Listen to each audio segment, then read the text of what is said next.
Completely. Like, I would, because I felt like, no, I'm not American. Like, I'm Arab, just as you guys are. Like, when you're young, you just want to fit in as much as possible. So yeah, I would deny my American identity completely, and at that point, I didn't feel any connection to it because, I didn't see any of my American relatives.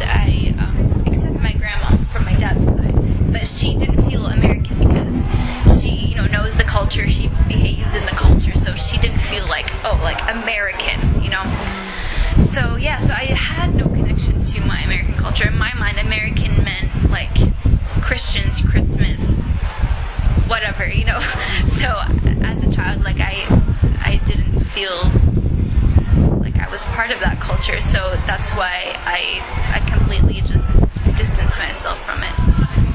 What made you associate Americanness with being Christian and celebrating Christmas? Because my mom's family is Christian, Catholic, and then my grandma from my mom's side would send us like Christmas presents and would send us birthday presents, and we didn't celebrate birthdays when we were back in Saudi. It wasn't part of the culture.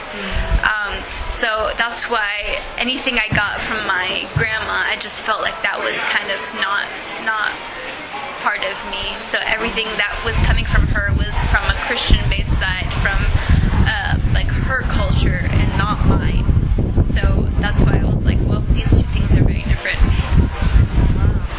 Did your mom also identify as Arab? I don't know. She never emphasized the fact that she was American, although being white and blonde over there, you're just automatically American no matter what you are, no matter what you actually are. She, as soon as she got there, tried to immerse herself in the culture, learn the language.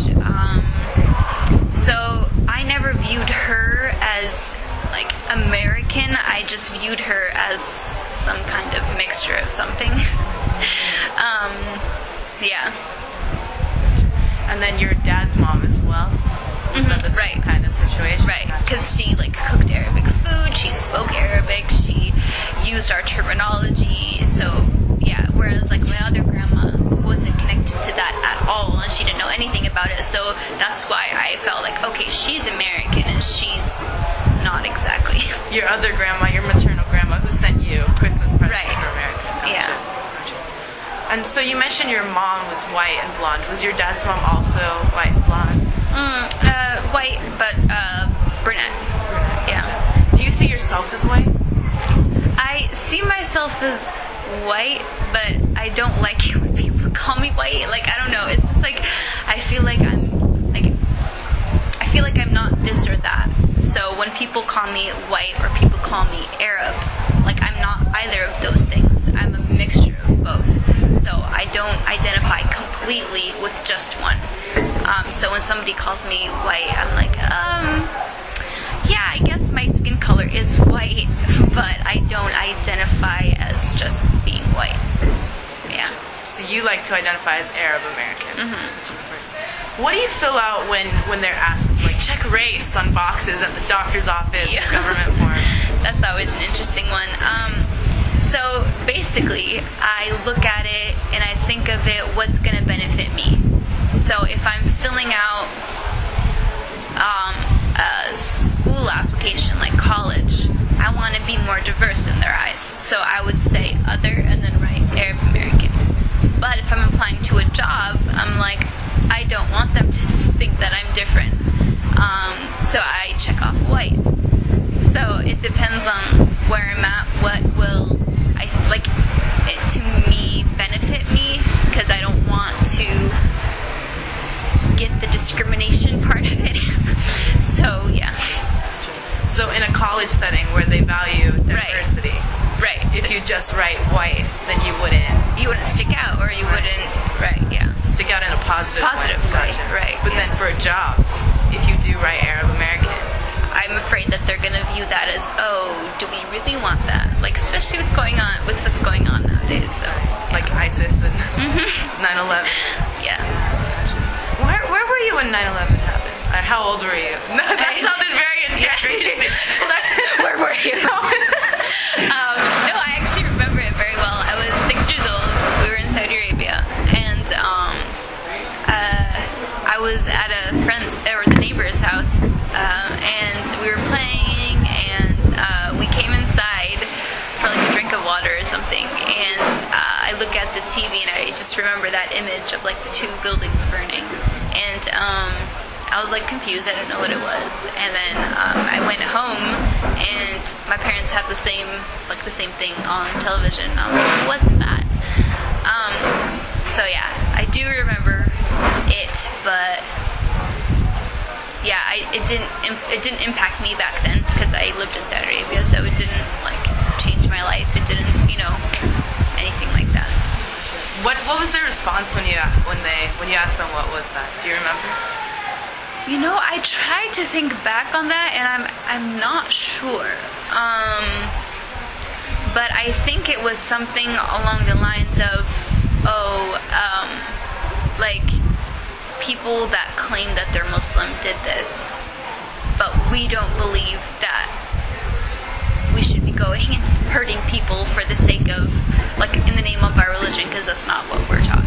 So it was something along those lines. Yeah. We go back to a previous thing. Did your mom convert to Islam? Yes. Yeah. So when she met my father in college, they kind of had this like debate thing going back and forth of who was right, because my mother was very religious Catholic. She was actually at one point on the track of becoming a nun. So she was very religious, and he was obviously very convinced in what he believed in. So they were part of this like group of friends that kind of always debated religion, and she was gonna prove him wrong, and she how'd that go? Yeah, right. Exactly. So she she got a copy of the Quran, and she read it and tried to find anything about it that was incorrect, and she couldn't. And then she went back and then when he would ask her questions, she would go back in the Bible and read, and then she found out that a lot of it just didn't make sense to her anymore. So yeah, she converted. And then she moved to Saudi Arabia. Not immediately, but yeah. So there was a time where they got married, and then they lived in Michigan, but then they moved. Yeah, then they moved to Saudi Arabia. Yeah. How old were you when you moved to the U.S.? So when I was 4, when I was 4, we lived here for like a year, but then we went back to Saudi Arabia. So all my memories are in Saudi Arabia. But then, so when we permanently moved here I had just turned 15. 15, gotcha. Gotcha. Did your view of what American meant change once you came here? For sure, yeah. So basically in the year before we moved here, my parents were kind of like slowly getting us used to the idea of, okay, well, we want to move. And from that moment, I kind of started just like dropping anything Saudi, and like I was even starting to lose the language, and I was still there. Yeah, it was like I started just immersing myself in the idea that, okay, like we're just gonna be American, like, but yeah, so then when we moved here, and like we got to a point in our lives over there where we're like, you know what, like there's not much for us left over here, like we need a change. We need to be in a place that we're gonna feel like we fit in, that's gonna feel like home. Like when you ask me where is home, I'm gonna say Portland. I'm not gonna say Saudi Arabia, just because I just didn't feel that connection over there. But yeah, so then especially when we moved here, just everything, like my whole view changed of Americans and America and all that. Suddenly I felt like, oh, maybe this is something that I can relate to more, something that I actually feel more a part of, rather than, from before, where I didn't feel like I was a part of it at all. What was it about Portland that made you feel like you could be a part of it? Everybody was just so welcoming, so friendly, so kind. So like juxtaposing that with like growing up where it was supposed to be my home and then they weren't all those things. It was just like, oh, like, you know, why? So then moving here, I was like, oh wow, like suddenly I feel like people want me to be here, like, you know, yeah, welcomed. Did you speak both languages growing up? Yeah, so we spoke English inside the home and then Arabic out. And just English inside the home, or? Well, no, it was a mix. We call it Inglovic. Yeah. Very cute. Yeah. But so what we did was we spoke English to my mom and Arabic to my dad, and kind of a mixture of both with each other, our siblings. Yeah. Does your mom speak Arabic? She spoke it very, very well in Saudi Arabia. She got to a point where she was very fluent, and then when we moved here, it kind of she started to lose it, but she definitely understands more than she can speak now. Yeah.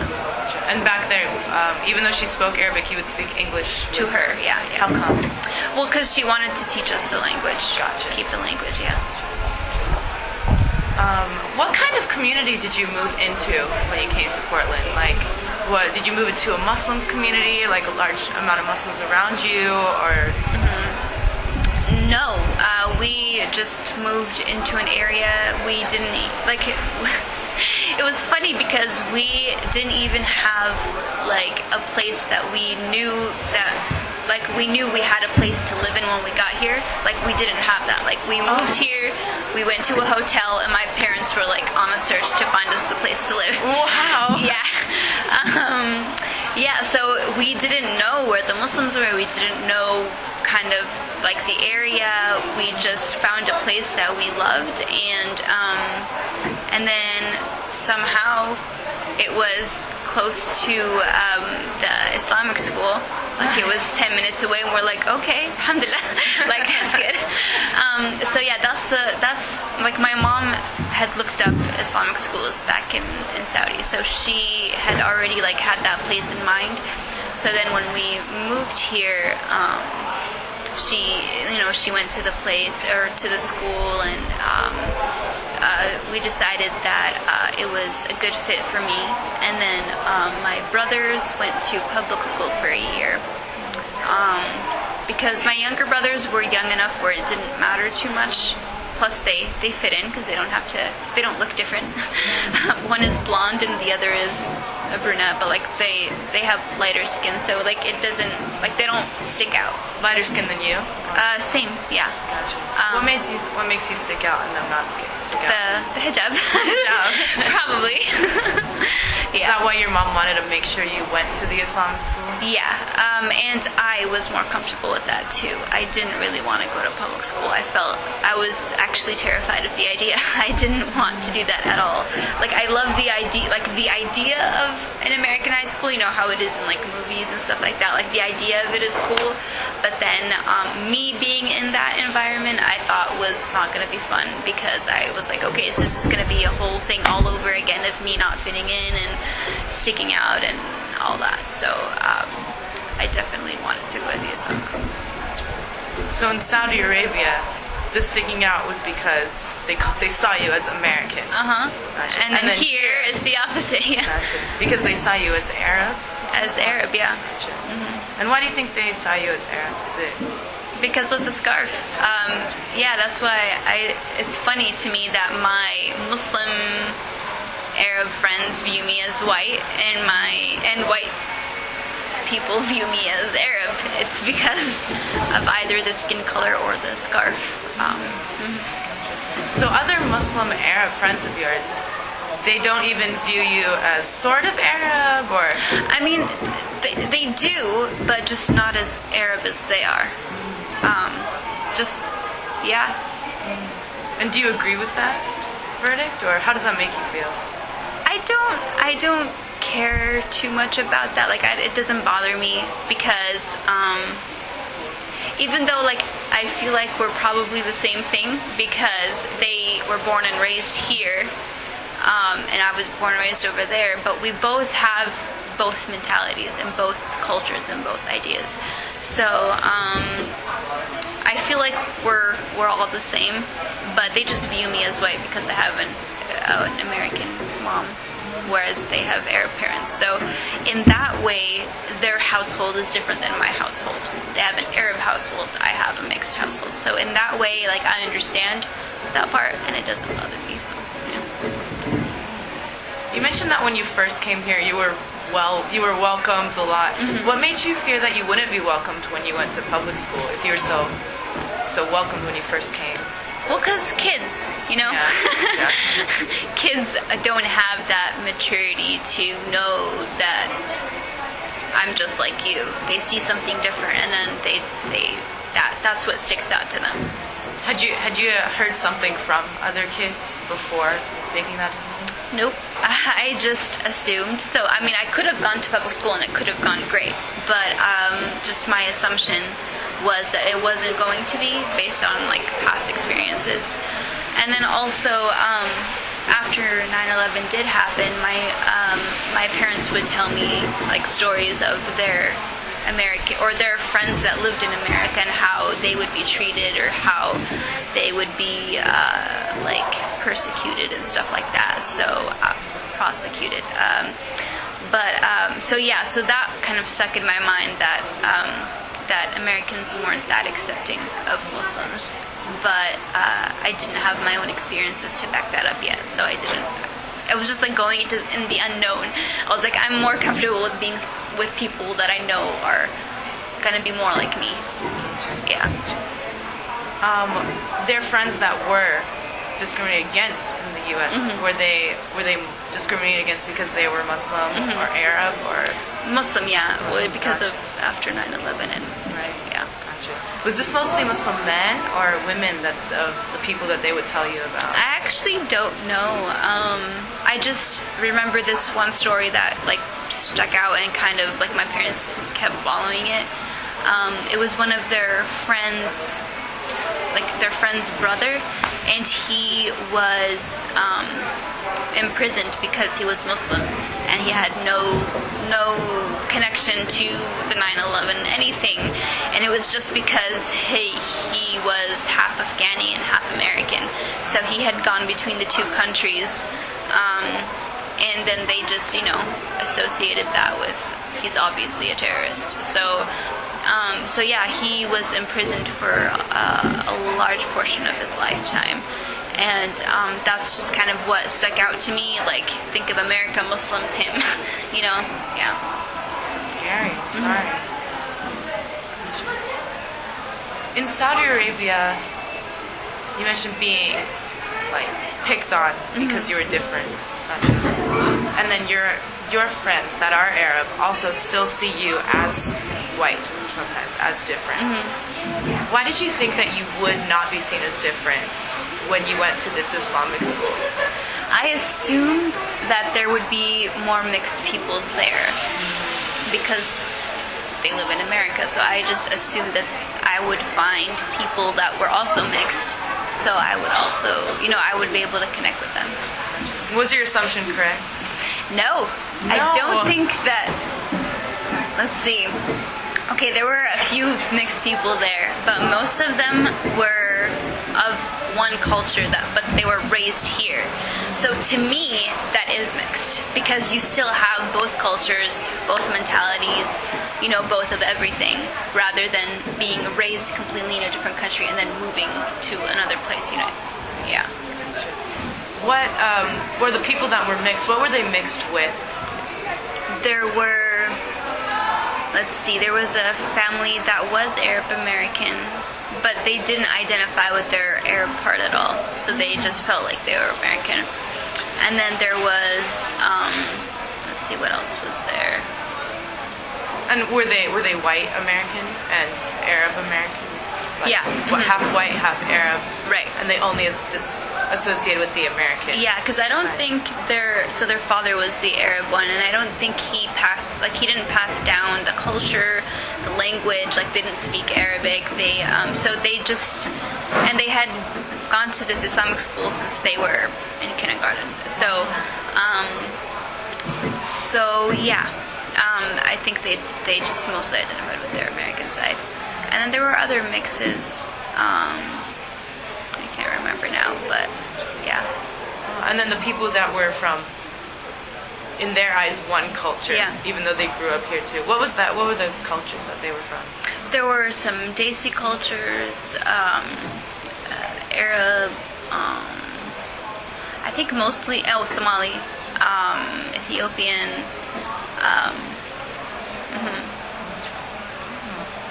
How do you feel like they viewed you, like non-Arab Muslims? How do you feel like they view you, the Desi and Somali and White.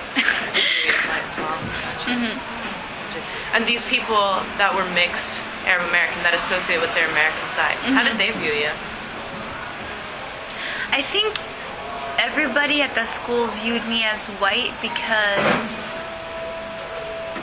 let's see, because I think I acted more American than I did Arab. Like, they didn't expect that I grew up in an Arab country or was part Arab, so they just assumed I was a white American. And like, so many times they're like, oh, you don't have an accent.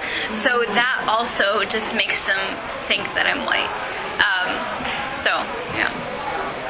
And can you contrast that with people that aren't Muslim, and how are they also surprised you don't have an accent? Yeah, I think a lot of them are surprised I don't have an accent, but then they just still think I'm Arab because I have a scarf on. So they're just like, oh, you did great with that learning English thing. Do you think that if you didn't wear hijab, that they would still see you as Arab? That's hard to know, because what I think that they wouldn't, because to me, I think I don't look any different from, the typical American. But yeah, I don't know. When did you start wearing hijab? I wore it pretty much all my life. Your whole life? Yeah, but when I wore it, what's the word? Permanently? Yeah, I guess was when I was 12. When you were 12? Yeah. Gotcha. Did you wear it before 12 because that was standard Saudi dress code, or? Yeah, mostly. And mostly, I wanted to be like all the women around me. I looked up to them. I wanted to do what they were doing, so. So when you were a little girl, you always wore hijab? Even when we lived here and I was in kindergarten, I wore hijab, yeah. Do you remember anything from that experience? I don't. It was an Islamic school. I don't really remember much. And you lived in Michigan when you were 4, right? It was Illinois. Illinois, I think, okay. yeah. Gotcha. And an Islamic school too. Gotcha. So your whole life you've been living in you've been going to Islamic school, Right, yeah. Up until before college, though, right? Yep, yeah. Gotcha. What was that transition like, going from an all Islamic education up to 18, I'm assuming? Yeah, that was scary. I didn't know what to expect, because going from something so sheltered to something that's completely different. Yeah, it was very nerve-wracking. So yeah, when I did start college, and then I started it at Pacific, I don't know. I didn't feel like I fit in for a long time.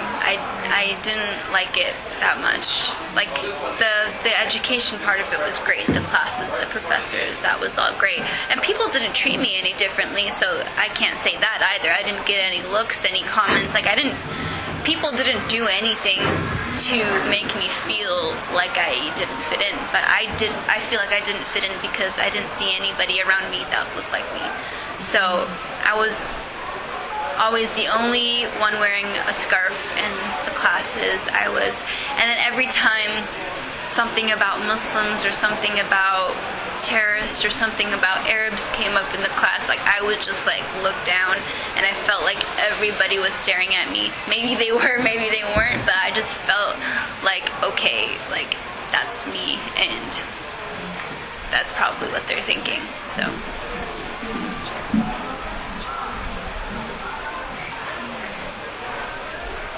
I'm pausing to Yeah. think of a good question. The one that I had in mind. So at 12, you started wearing hijab permanently. This was still back in Saudi Arabia. Yeah. Gotcha. Why 12? Why did you decide to wear it permanently then? And I hit puberty. Gotcha. Yeah. Yeah. Yep. Gotcha. And does your mom wear hijab? Mm-hmm. Gotcha. And when did she start wearing hijab? So she became Muslim, and then she was learning. She had like a learning period, but she wore it, I want to say, almost immediately. There was obviously like a time where she didn't, but almost immediately. Yeah.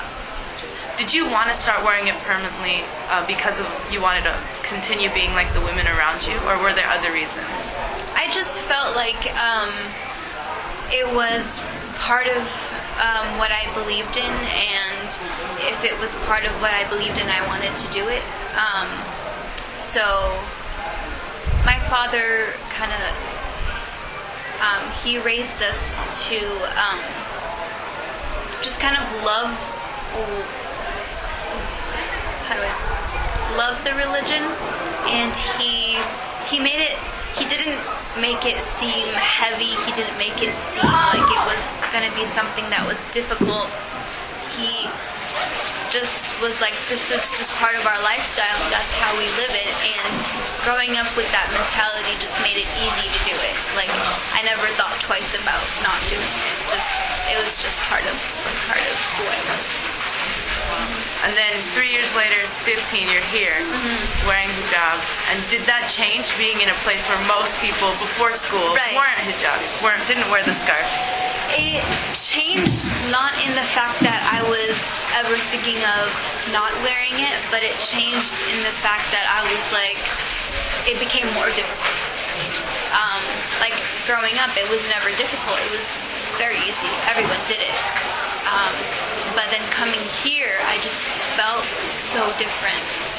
And I didn't want to go out. I didn't want to, like, every time, like, there would be, like, I would think about doing something or going somewhere, I would, like, triple think about it just because I was like, do I want to be in that kind of environment where I'm the only one wearing a scarf?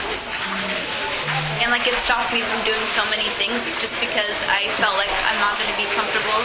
I'm just going to be nervous the whole time. I'm going to be thinking, oh, everybody's looking at me when they're probably not. But yeah. Had anyone ever said anything to you? And that's the funny thing is I only ever got positive comments about it. If I was out, grocery store, or when I started. I don't know how loud that is. Can you speak? Yeah. Yeah.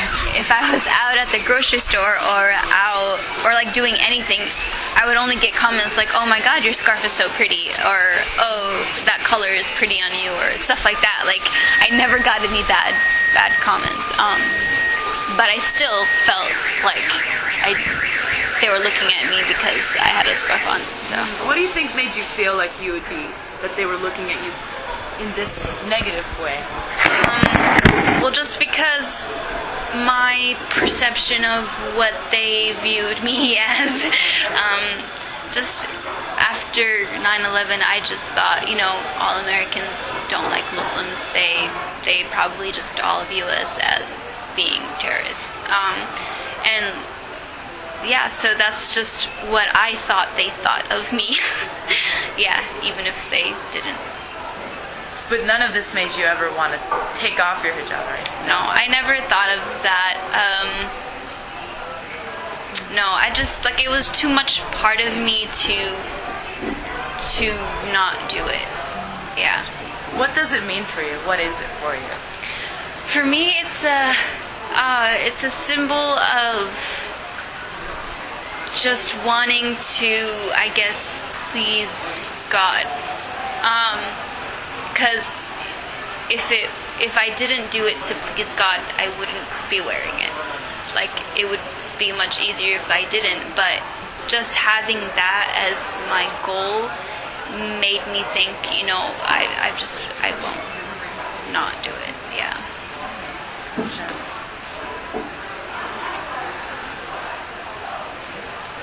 So you mentioned the only factor that influenced you wearing hijab was your dad talking about how it's part of your lifestyle. Did you get other words of encouragement or anything from your mom too? Or?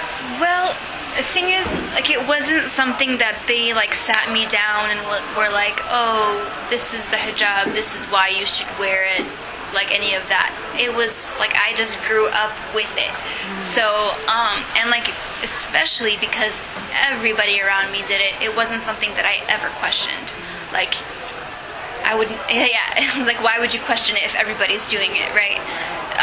So yeah, everybody at school wore it, everybody outside, like, wherever you went, all the women had hijab on. So that's why it was never anything for me to be like, oh, should I be wearing this? What does this mean? Any of that, yeah. Right. Did all the other women also wear it? Like, why did they also all wear it to please God as well, or? I can't say that for everyone. Right, of course. Yeah. I want to say, as a general thing, it's because in Saudi Arabia it's part of the culture. So obviously a lot of women do it to please God, but I know a lot of people just do it as part of the culture. And nowadays it's getting more where people that don't have that conviction that it's because of like for another reason, they're not as they just don't wear it then. Yeah, so now it's becoming like more of an open culture where it's starting to in Saudi Arabia, yeah, where people that don't want to wear it aren't wearing it. It's not mandated by law in Saudi Arabia? So it was.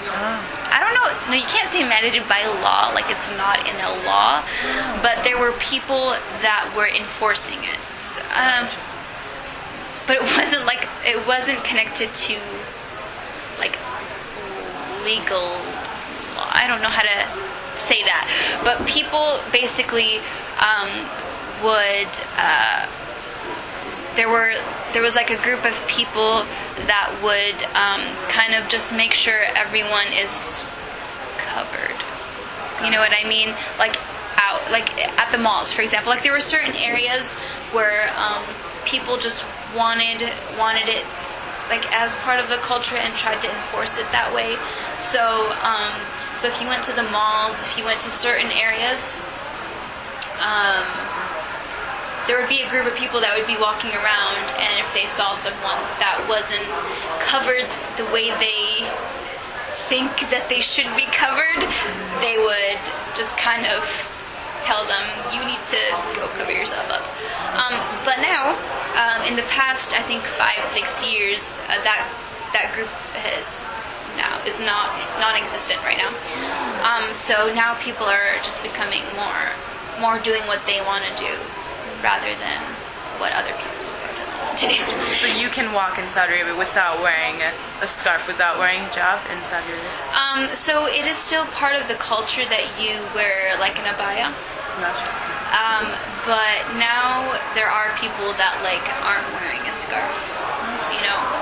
And it's just, I think that part of it is just still part of the culture. But as they become more globalized or whatever, that part will probably also go away, and then it'll be only the people that actually want to wear it be wearing it. Then I must say that I'm misinformed as well. So it's not like Iran where the hijab is part of the law then. It's not like that in Saudi Arabia. It's not part of the law. Like you won't get arrested. Like a police officer won't come up to you and be like, why aren't you wearing it? Like, no. But it's kind of society enforcing itself kind of a thing. Yeah.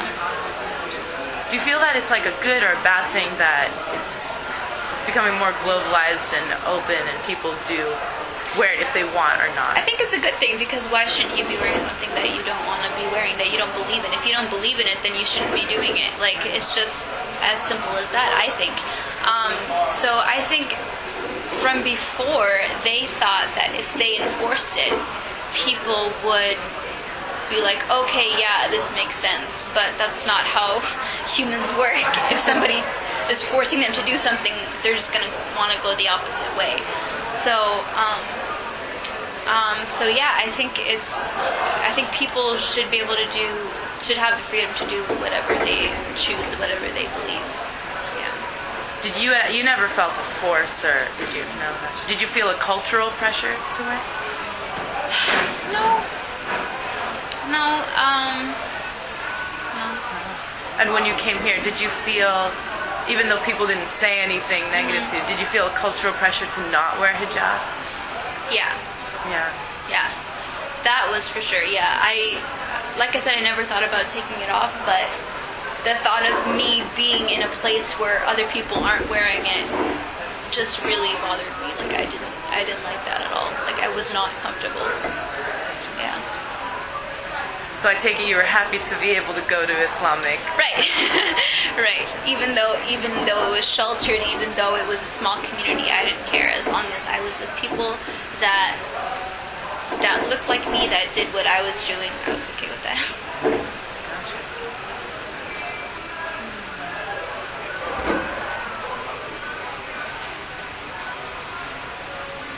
I think you mentioned this, but why do you think some women don't wear hijab?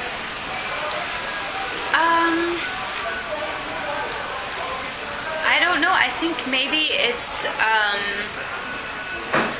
like I said, if people don't have like the full conviction or the full like ability to commit to it, then I don't think that they should be doing it. Like, you know, if you believe in it, if you want to do it, I think you should do it. If you think that you're not at that level, or you're not to that point where you can commit to something like that, yeah. When you're with other Muslims, are they all hijabis, or are they also women who don't wear the scarf? A mix of both, yeah. Do you feel like you're treated differently when you're in such a group than the women who don't wear hijab in that group? By anyone, by other women in the group, or by people, I guess people that see your group of Muslims, hijabis and non-hijabis. Do you feel like you as a hijabi are treated differently than those non-hijabis? Oh, I see what you mean.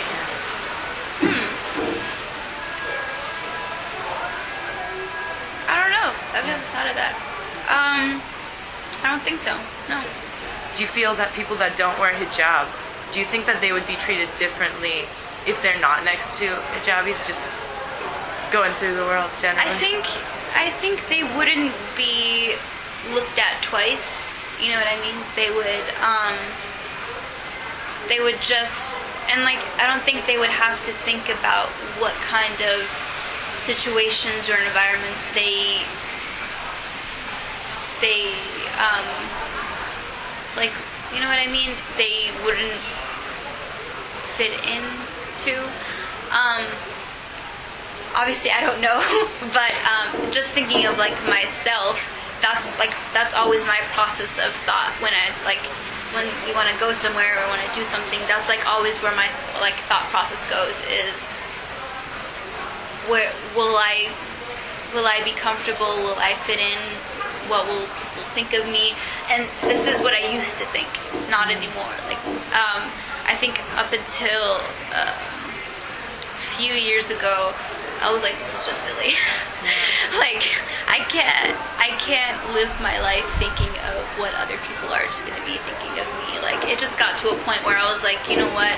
At the end of the day, it doesn't really matter. Like, who cares if I'm the only one there? Who cares? Like, I think I finally got to a point where I was comfortable in my own skin. And I was like, you know what? It doesn't matter. It honestly does not matter. So, yeah. Do you view women that don't wear hijab differently than hijabis? No. No. Have you ever? Or? No, I don't think so. I think it's because my mom had friends that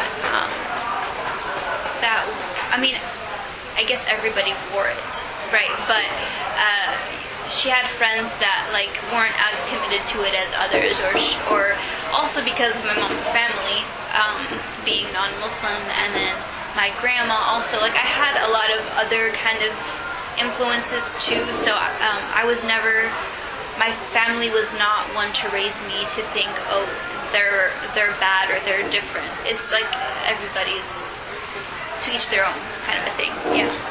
Do you think that people that don't wear a hijab, that are Muslim, do you feel like they view you differently? I don't know. In a positive or negative Right, way, or any way?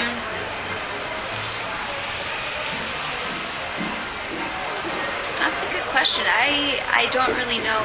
Like, when I'm around people that wear hijab or around people that don't, I don't get different vibes. You know what I Yeah. mean? I just like if we connect on any level, like we're good. You know what I mean? Like, I don't usually get like bad vibes from either group. Yeah.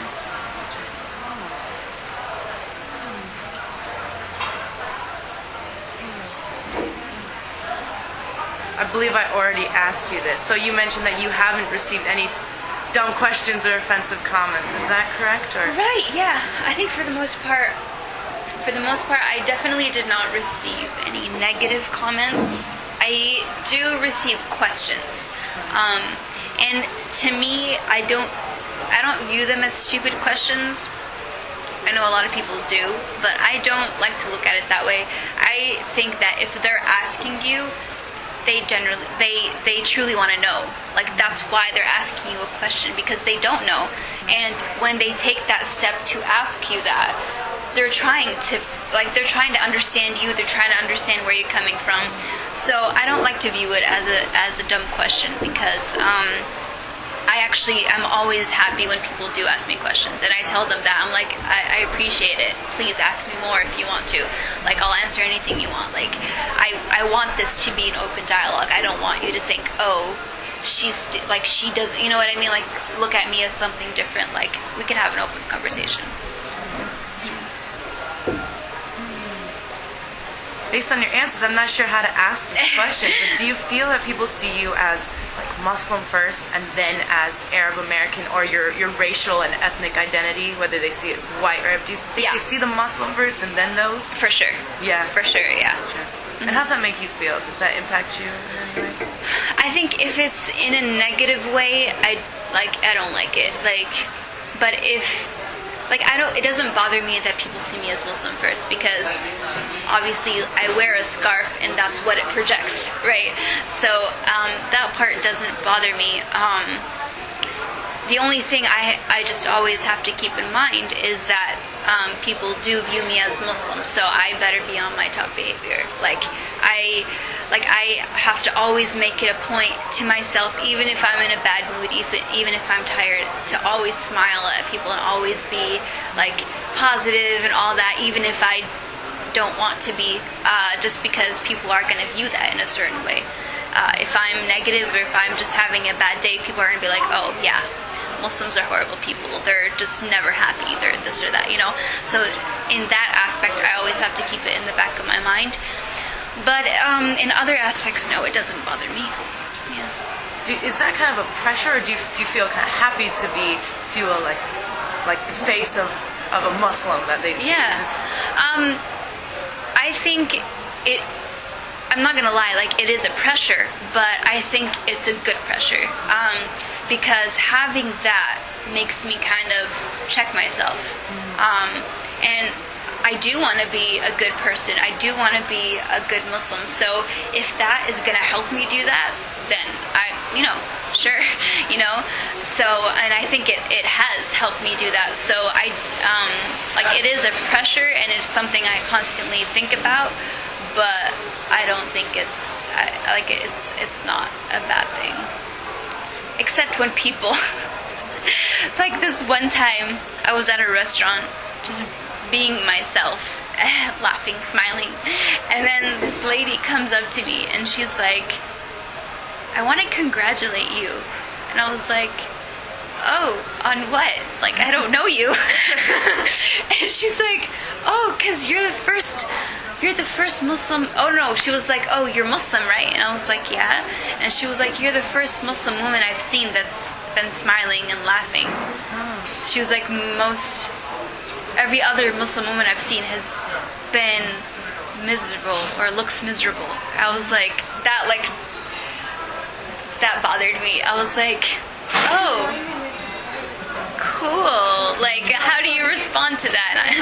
And then I was like, maybe it's a cultural thing. I don't know. Like, I didn't know how to respond to that. Like, yeah, I'm happy to be happy, but when people are like, oh, it's great to see that you're not like the others. Like, I don't know. It just rubbed me the wrong way, you know?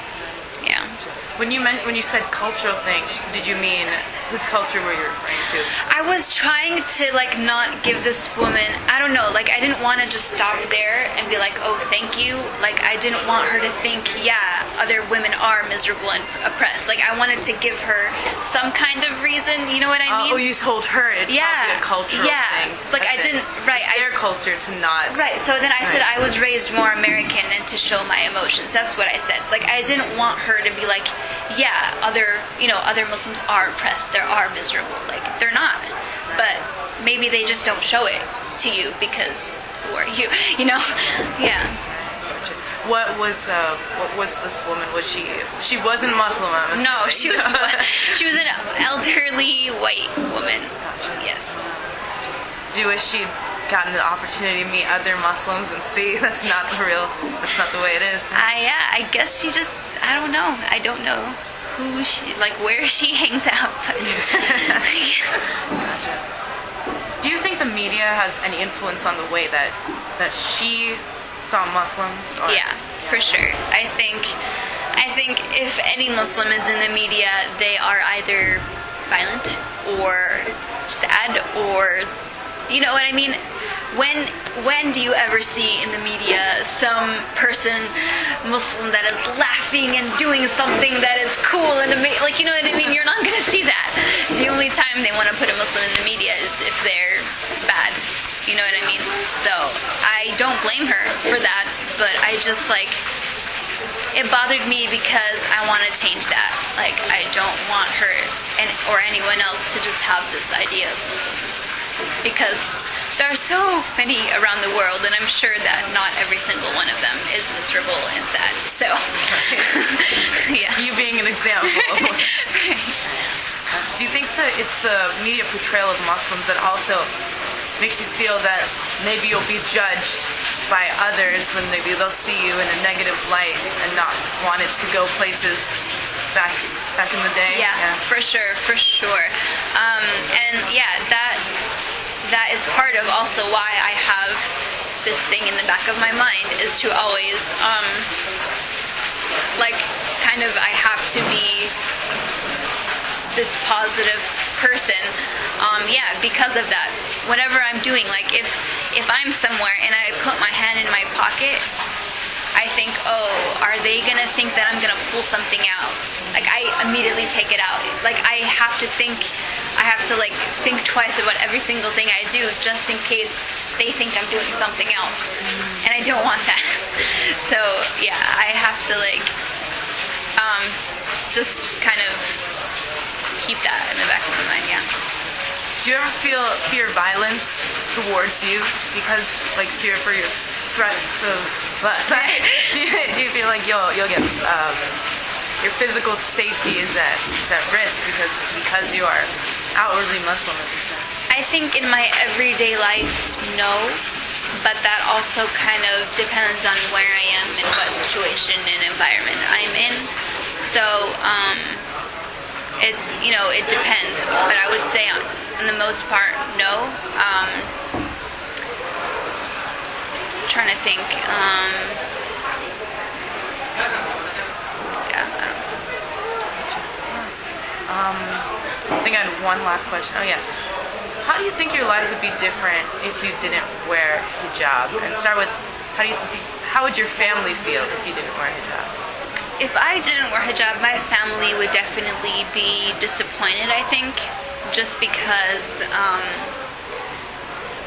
they raised me with this idea that,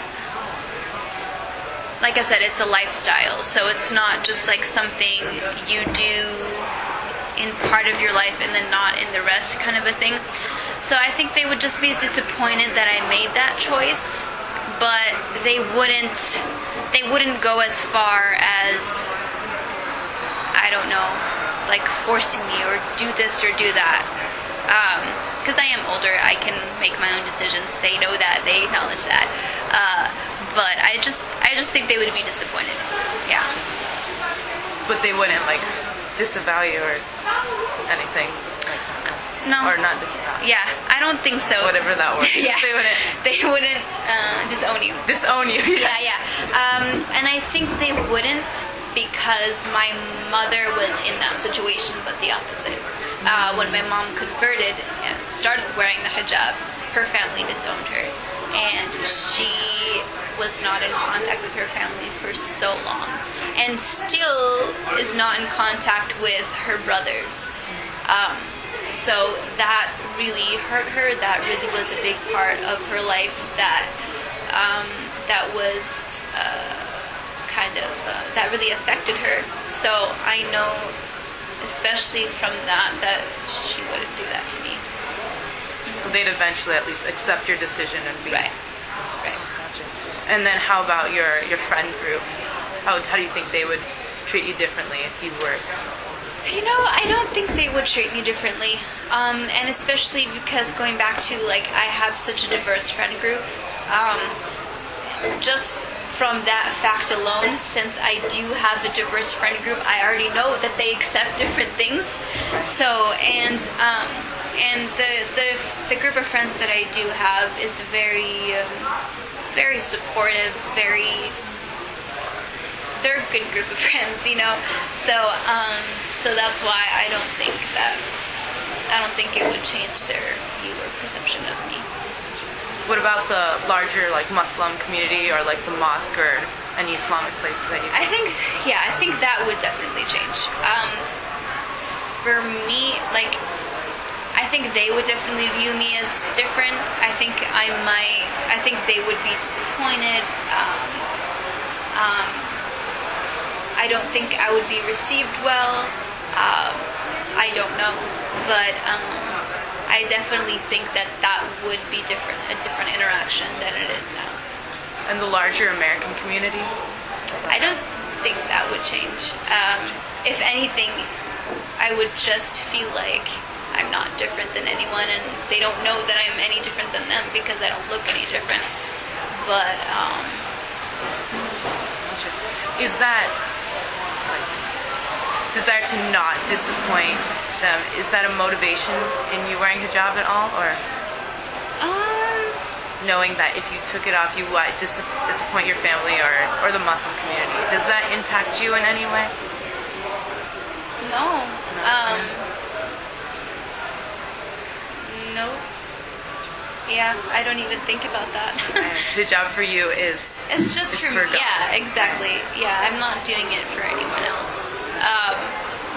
And like I said, if I were doing it for anyone else, I don't think I would have the motivation to do it because, yeah. Is there anything else you'd like to share about anything? No, I think we. Do you have any questions for me? Well, thank you so much. Thanks. Oh wait. What was this? Can you give me your verbal consent that I asked for your consent? Yes. For this interview. I forgot to do that at the beginning.